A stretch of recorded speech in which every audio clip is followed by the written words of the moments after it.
6ix9ine is often labeled as the biggest snitch in hip-hop. Listen, I snitched, I ratted.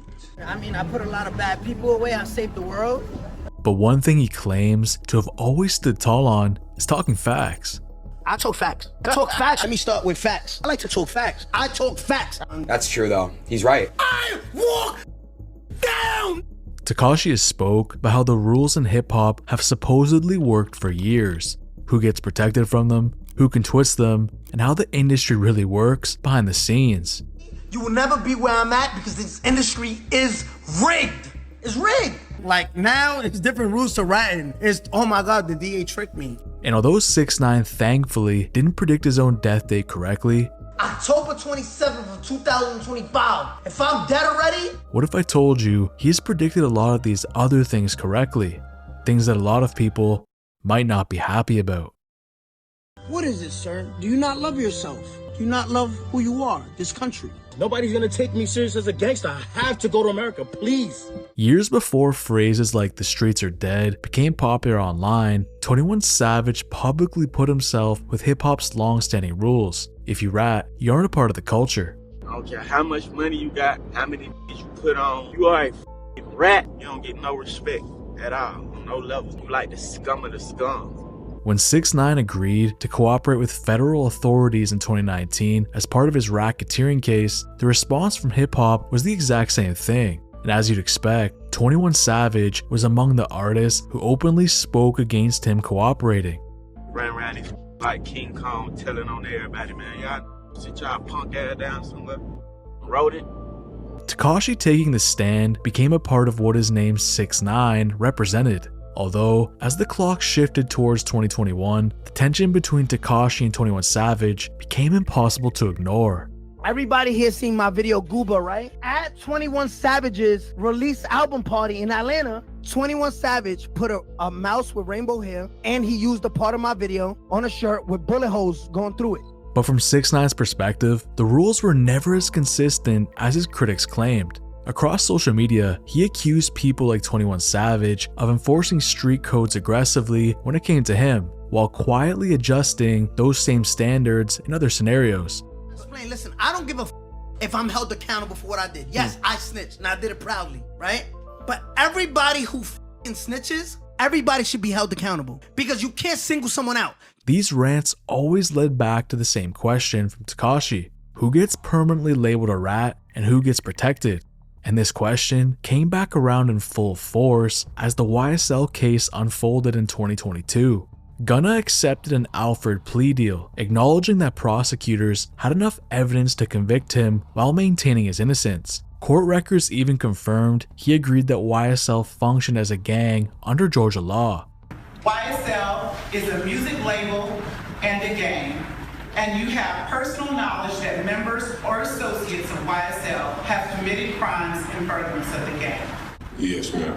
Although he did not testify against any other defendant, but this plea immediately reignited the same debate that had followed 6ix9ine for years. So the question was Gunna really the same as Tekashi?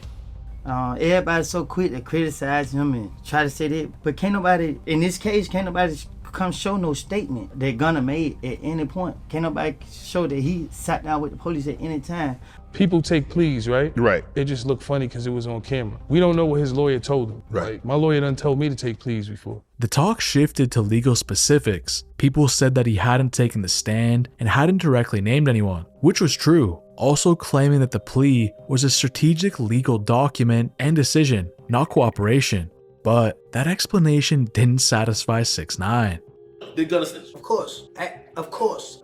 There's the goalpost and there's the goalpost. 6ix9ine does this, that, and the third. All that shit is wrong. It's right here. The moment somebody that you like, they do it, that goalpost goes a little bit wider. The whole internet was saying YSL is not a gang. Young Thug's lawyer went in court and said this is a music label. 1 month later, Sergio Fat Ass Kitchens is in court calling YSL a gang. When Young Thug went to court and said, listen, I need a bail package to go home. All these people come and vouch for me that this is a music label. So Sergio Fat Ass Kitchens went in that courtroom and admitted YSL is a gang and a record label. He just implicated YSL being a gang. So now his fat ass is home. And as the case stretched into 2023 and 2024, it became clear that 6ix9ine wasn't the only one who didn't agree. Young Thug, the leader of YSL and a close friend of Gunna, remained incarcerated while awaiting trial. During that time, it became clear that he viewed Gunna's plea as cooperation and a betrayal. Through leaked messages, social media activity, and visible distance, Young Thug publicly separated himself from Gunna. What he did, I would never do. That piece of paper you signed could have sent me to prison for the rest of my life. With Gunna taking that plea, was it harmful to me? Yes, 100%. He gave the jurors the agreement that it's a gang. He said YSL is a gang, and he know people on this trial who committed crimes in furtherance of the gang. Although, at the same time, interrogation audio involving Young Thug from years prior surfaced online. In the recording, he speaks calmly with law enforcement and tells officers to reach out if they have any questions. Listen. Yes, sir. Promises. Make promises. Just we'll keep promises. Whatever you anytime you ever think you want to know anything, tell me. I'm telling you anything. But don't tell the world. What you got, bro? Yes, you can. Hey. I can get the number. Well, give it to me. If you ain't getting charged. The interaction didn't involve a plea deal or testimony, but it showed direct communication with police. As the clip circulated, accusations spread across social media, and they weren't very nice.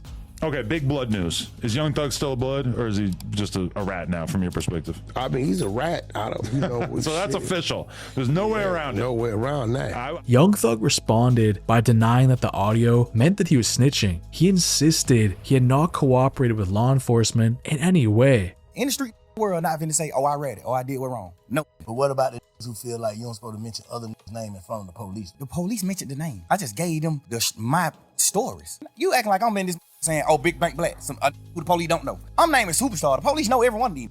You acting like I'm bringing the name up there. I ain't saying you. I'm just saying, I ain't saying you. I'm saying like the world. Y'all acting like I'm goddamn bringing up a name, putting it on the police radar. And maybe Thug was right. He wasn't like 6ix9ine, and he wasn't like Gunna. It was being taken out of context. But to many inside of hip-hop, the similarities were hard to ignore. When Young Thug condemned Gunna's plea, the rules were applied very strictly. When the attention turned to Young Thug's own recorded interaction with police, now things weren't as black and white. These inconsistencies are exactly what 6ix9ine had been talking about. Listen, 5 years ago, I said, yo, I'ma wear my because I know what I did and I don't give a like I did what I did and I'ma stand on it. These tell and be undercover and be scared, be like, yo, bro, nah, like I'm still a real like that hurt them so much that they like rats, but they ratting like on the low, and I've been saying this, you heard? To him, it proved that the rules were never just about cooperation. They were about who the culture chose to forgive and who it decided could never come back. Cool, so there's levels to ratting, right?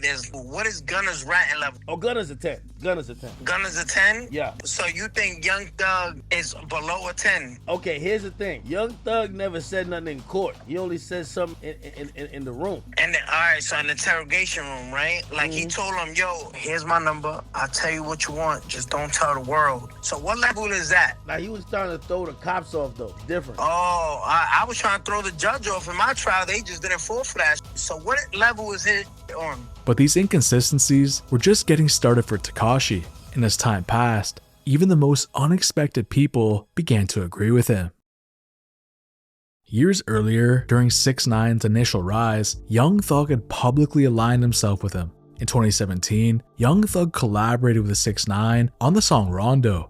6ix9ine, bang red like Hansen. I'm a snake, 6 shots in your spine. At the time, people looked at it as a cosign. Young Thug was one of the most influential artists in hip-hop, and his willingness to work with 6ix9ine signaled acceptance inside the culture. That association mattered. It showed how the rules operated before any consequences entered the picture. So remember that for later, because in 2018, everything shifted. After 6ix9ine's arrest and later cooperation with authorities, the industry response changed quickly. Artists who had previously collaborated with him or tolerated him began separating themselves. Young Thug was one of those who moved himself away publicly.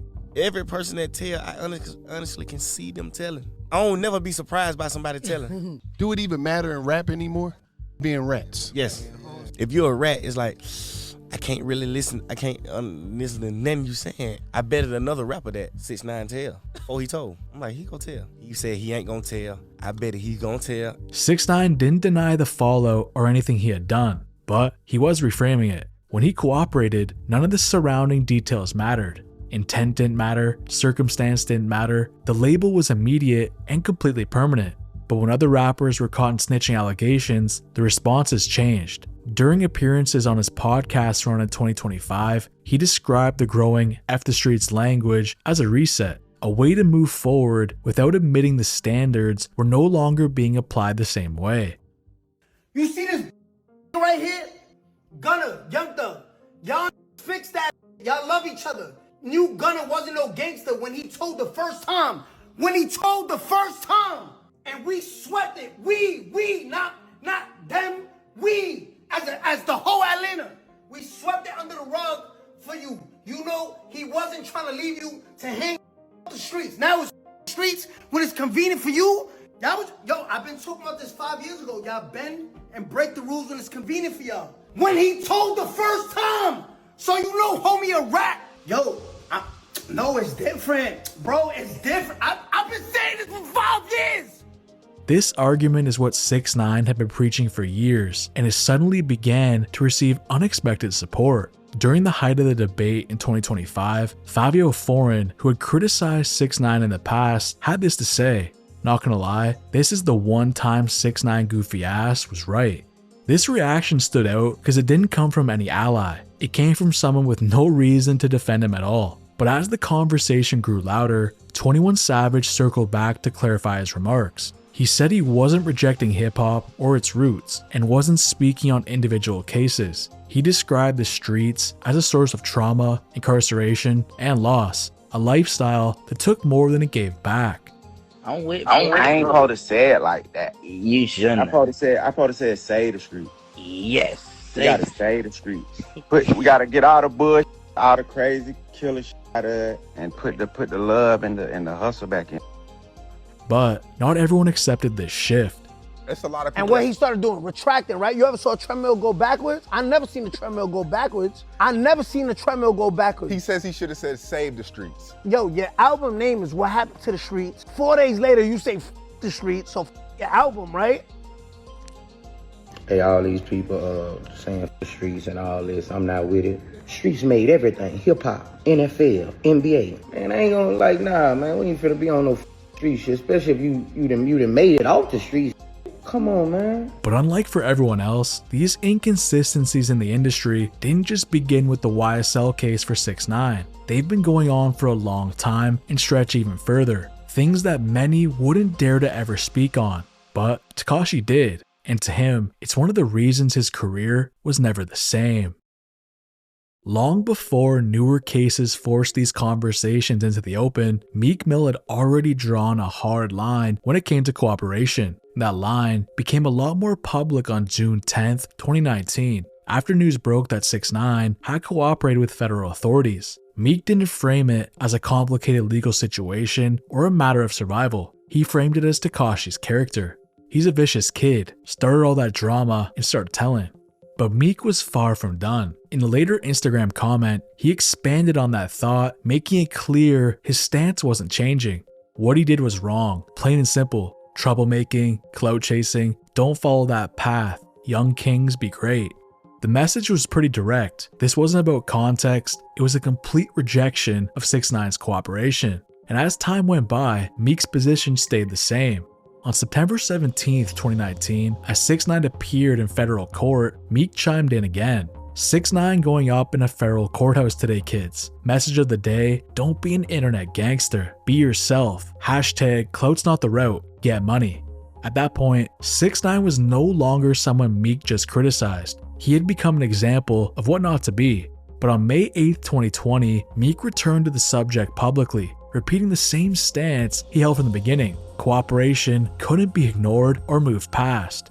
But this time, it was different. 6ix9ine responded publicly. He didn't deny what he had done. Instead, he questioned why Meek was so focused on him and why the rule was being enforced so specifically in his case. We pick and choose who we wanna call rats. There's so many rats in this rap game. I got a list.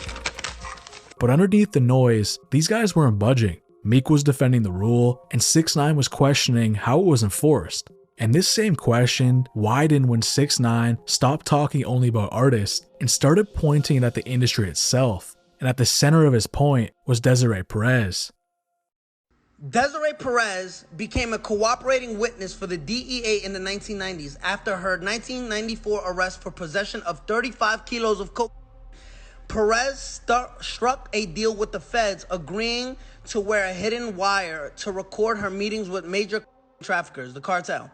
Her undercover informant work won her courtroom praise for federal prosecutors, as did mine, after she helped them break up major drug dealers in Puerto Rico and Colombia. You see Meek Mill right here with Desiree Perez, right? She's part of his bail with Jay-Z, this part of Rock Nation, right? But then you go saying, yo, listen, we don't f with rats. Your executive is a rat. So you pick and choose? Because if you don't want to be around rats completely, you're with a rat right there. Perez is one of the most powerful executives in modern hip-hop, serving as the CEO of Rock Nation and overseeing the careers of major artists, including Meek Mill. Long before her rise in music, Perez publicly acknowledged cooperation with the federal authorities in a drug trafficking case. It didn't follow her career, it didn't disqualify her from leadership, and it did not remove her from influence. 6ix9ine pointed to this repeatedly, questioning how Meek Mill could go at him without exception while maintaining close ties with someone whose past included cooperation with law enforcement. He didn't argue the situations were identical, he argued that the standard was. Cooperation was cooperation. Meek Mill, you can't pick and choose who you want to call rats. You can't say this is fake. This is on public information on the New York Times. What are you gonna say? No, I didn't know. You know, sir, you know. You're with a rat every day. Every day. Your prison reform, your bail reform is with a rat. Oh no, she wasn't street. She was selling kilos of. Supporters of Meek Mill had responses, saying Perez's cooperation happened years earlier, before her involvement in hip-hop, and it doesn't count the same as opposed to rappers themselves. But 6ix9ine, he wasn't buying it. Meek's situation not being the same was his whole point, that cooperation could be career-ending in one case and completely irrelevant in another, depending on the role, power, and how close it is to the person. But what had started as an online beef eventually turned into face-to-face, and definitely had the potential of taking this beef to the next level. In February of 2021, the tension between Tekashi and Meek Mill escalated outside of an Atlanta nightclub. Video captured 6ix9ine approaching Meek Mill in a parking lot while recording, shouting accusations and mocking him for being around security. That's a fact, you. That's a fact. Hey, you with security. This is security. That's security. Shut up. Shut up. And you with a cop. And you with police. And you with police. Look, that's the cop. That's the cop. After this, all their back and forth insults continued, and the positions didn't change. 6ix9ine wasn't claiming Meek Mill had done anything he had, and he wasn't asking for acceptance or forgiveness. He was asking why the rules were absolute in one case and non-negotiable in another. And as time went on and new cases came about, the way people talked about these rules started to change. With 21 Savage, the rule wasn't enforced the same way. Earlier, his position had been clear. When 6ix9ine cooperated, 21 criticized without hesitation. I don't care how much money you got, how many you put on, how many cars y'all got, how many chains y'all got. I don't give a how many bricks you sold. You are a rat. You don't get no respect at all, on no level. You like the scum of the scum. Later, the language changed. Instead of calling out individual cases, 21 stepped away from the rule itself by saying the streets are dead. The code wasn't defended and it wasn't used. It was completely set aside. Because people try and make it so simple. Like, okay, you shoot it in the net, you get a point. If you shoot it in the other net, they get a point. But they ain't bringing up, goddamn, boy, if you stand in the key, that's 3 seconds. If the ball go out, that's out of bounds. If you grab a nigga the wrong way, that's a foul. The streets is the same way. It ain't just black and white, just one thing, and every nigga know that. If you tell on a alive, that's snitching. But see, that's what I'm saying. It's too many. It's too much. It's too many. It's basketball. It's too many. It's too many. It's too many. It's multiple. It's multiple. It's not just simplified to that. It is, bro. No, it is. It is, bro. If you go in there and talk to the vote without a lawyer, you told. No, you didn't. All right. And this shift mattered to Tekashi because it only came after enforcing the rule became uncomfortable, especially when people close to him were involved. When it was 6ix9ine, it was easy to enforce. Gunna, Young Thug, y'all fix that shit. Y'all love each other. Knew Gunna wasn't no gangster when he told the first time. And we swept it. We, not them. We, as the whole Atlanta. We swept it under the rug for you. You know, he wasn't trying to leave you to hang off the streets. Now it's streets when it's convenient for you. I've been talking about this 5 years ago. Y'all bend and break the rules when it's convenient for y'all. When he told the first time. So you know, homie, a rat. No, it's different. Bro, it's different. I've been saying this for 5 years. But when we look at it, the situations weren't the same as Tekashi's, but neither was the response. It was easy for Meek and 21 to point the finger at 6ix9ine, but when cooperation got close to them, they didn't have the same reaction. And through all of it, 6ix9ine's point stayed the same. The rules didn't disappear, they just stopped fitting everyone the same. But for 6ix9ine, predicting and pointing out flaws in hip-hop doesn't just stop with talking about cooperation. It actually goes even further, talking about something even more frowned upon. And according to 6ix9ine, him talking about this destroyed his music career forever. By the year 2020, 6ix9ine had stopped aiming his criticisms only at rappers. He was now talking about the system behind them. In a series of Instagram lives, during his post-prison run, 6ix9ine repeatedly questioned how success in the music industry actually worked. He spoke about labels, platforms, chart placement, and influence, arguing that outcomes were often shaped long before the public ever saw the final numbers. You can buy number ones on Billboard. It's all manipulated, right? It's all fabricated.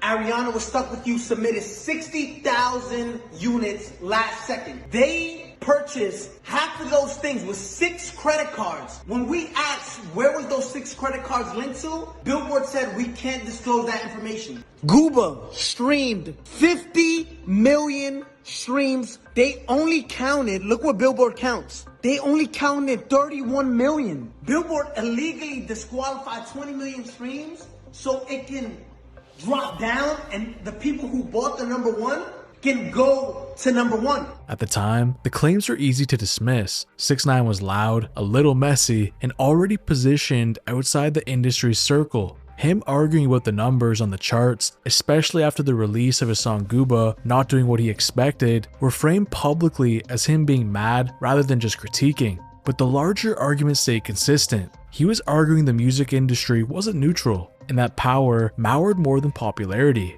Years later, the same conversation resurfaced in an unexpected way. In 2025, Drake liked an Instagram post shared by DJ Academics. The post wasn't anything new, it was Academics reposting the 2020 video of 6ix9ine. 5 years ago when I told people, yo, this game is rigged. There's nothing real about it. People don't believe me. Now the biggest artist in the world is exposing it. Drake hadn't engaged with that clip when it first came out. He didn't even comment on it publicly. His interaction came years later, after the conversation had shifted. In late 2024 and into 2025, Drake became involved in legal action connected to his beef with Kendrick Lamar. The filings addressed how records are promoted, how visibility is created, and what role labels and platforms play in shaping how people listen to their music. The biggest artist in the world, Drake, right, sues the most powerful man in music, most powerful company in music, Universal Music Group, and said, yo, they placed not like us, they botted the streams, they wanted me to look bad, they called me a I put this, cease and assist. But while Drake's filings raised these questions, the court did not rule on whether artificial promotion or any manipulation occurred. It didn't even get that far. The case was dismissed on legal grounds, with the judge determining that the statements at issue were non-actionable opinion within the context of a rap dispute. There was no findings about fake numbers, no confirmation of bots, and no ruling on chart manipulation. Although, when we look at it, sensitive topics that had previously been brought up by Tekashi were now appearing in court filings and legal arguments led by the biggest rapper in the world. But if you can believe it, 6ix9ine wasn't done predicting things, and even though some might not count what he did in this next situation as a prediction, he's counting it, as one of Tekashi's biggest enemies is now facing life in prison for allegedly falling for peer pressure led by him, and he might never get out. By the time 6ix9ine and Lil Durk crossed paths publicly, they were already moving in opposite directions. One was coming off a federal case, and the other was building momentum while publicly talking out against snitching. At first, they weren't addressing each other directly, but as conversations around loyalty and silence became more open, the distance between them became easier to see. As we know, 6ix9ine pleaded guilty in his federal racketeering case and cooperated with authorities in 2019. Lil Durk was among the many to talk out against him, posting a tweet using explicit language to make his stance clear. But by the time 6ix9ine was released from prison in April 2020, the stage was set. Within weeks, he released Gooba. Soon after, he followed with his song Trolls featuring Nicki Minaj, which debuted at number 1. With that momentum, 6ix9ine began addressing his critics directly. Across Instagram lives and posts, he celebrated the chart placement and began calling out rappers he said had never reached number 1. Well, today I'm number 1 in the world, right? And I just want to address a couple things. I want to drag it some more. I got a list. Future, you've been rapping for over a decade. You have many Drake features, my friend, and you never went number 1. Mr. Meek Mill, since 2011, close to a decade, you never went number 1 either. Lil Durk, pretty local, you never went number 1, sir. Most of the names he mentioned stayed silent, but after that, his attention narrowed down to one rapper. In June 2020, 6ix9ine traveled to Chicago and filmed himself placing flowers at the location where Durk's cousin Newski had passed away. He posted the video publicly, framing it as a tribute while also promoting his upcoming album. But of course, we all knew the game 6ix9ine was playing, and his post drew immediate reaction. Durk responded indirectly, announcing that The Voice, his upcoming album, would be released on September 4th, 2020, the same date as 6ix9ine's album Title Tales. Soon after, Durk addressed the situation on IG Live, advising fans not to engage and saying there was no reason to compete with someone he viewed as a rat. You can't compete with a fucking rat on the street, you know what I'm saying? And I keep telling y'all that this start responding to that clown ass. Start responding to that clown ass on the voice of the streets, right? Whatever I say goes, right? He also claimed that someone connected to 6ix9ine had offered him $3 million to keep the feud public.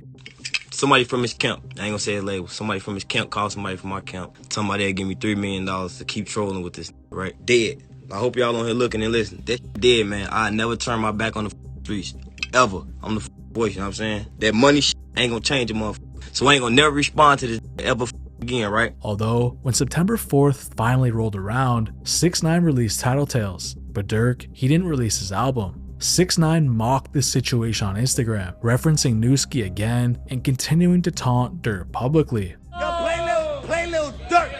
Play that Newski. Even you plays. Your label decided that the budget they gave us was out of their league, so I'm sorry you couldn't drop your album. Rest in peace, Newski. Rest in peace, Newski. Durk ended up responding by releasing a single instead of the album, and later commented that Tekashi should have invested more into his rollout after his album Title Tales completely flopped. At this point, things were beginning to bubble between them, and in August of 2020, their feud hit a new high. Lil Durk featured on Drake's Laugh Now Cry Later. In his verse, he had this to say. Can you not pay that little boy in the club, cause we do not listen to rest. The line was an obvious diss to 6ix9ine, but for Durk, what ended up happening next not only changed his beef with 6ix9ine, but his own life forever.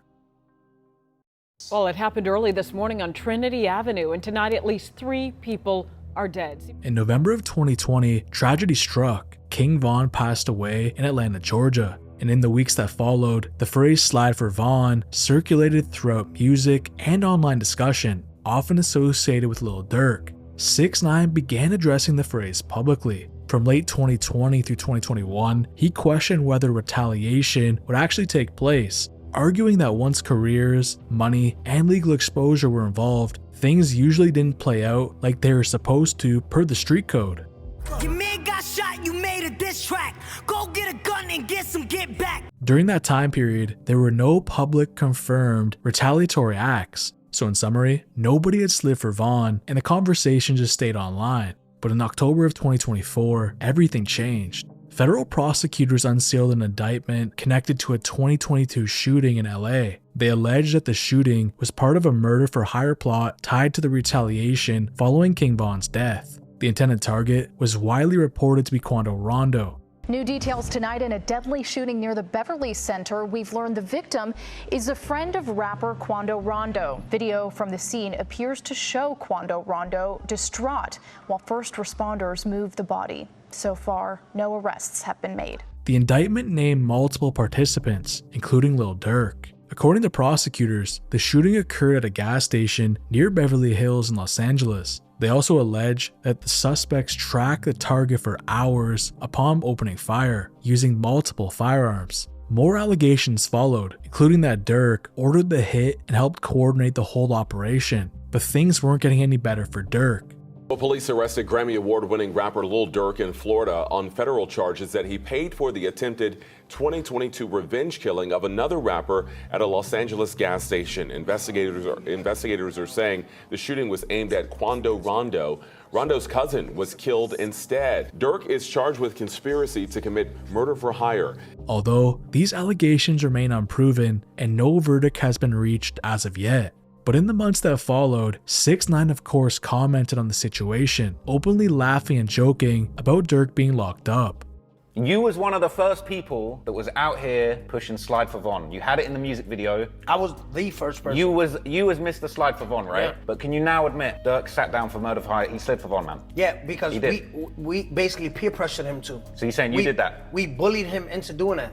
If the fans didn't bully him, he was gonna let his man die and nobody slap him. But he felt the pressure. Really, like the reason like I think this shit is jokes is because the really tricked himself off the streets. Like who? Your mans. You were trying to trick him off. I'm the who tricked him off because who started the slap for Von? Who was that? Von said, and if I die, I'm boosting the murder rate. He died and ain't nobody died for like 5 years. Like, you know what I mean? Tekashi really felt that his repeated taunts and refusal to let the phrase "slide for Von" disappear added pressure over time. He simply said his role was keeping that pressure on Lil Durk and OTF. Although, whether he had any involvement or not, what had once lived online for years was now part of an active federal case, and Durk may never get out of prison again. But when we look back on 6ix9ine predicting outcomes in hip-hop, he kept saying the same things long before arrest or cooperation were part of the story. He talked about how loyalty worked, and how certain people were allowed to get passes with snitching, even as legal pressure built in the background. At the time, most of it was brushed off. People said he was cloud chasing, trolling, or just yapping to stay relevant, but the timeline stayed the same. Things Tekashi brought to people's attention came back around. That doesn't mean everything 6ix9ine said was right, and it doesn't mean he knew exactly what would happen next, but it does mean some of the questions he raised came before the consequences of others. And in hip hop, the timing of your words often decides whether you get ignored or if you're remembered forever.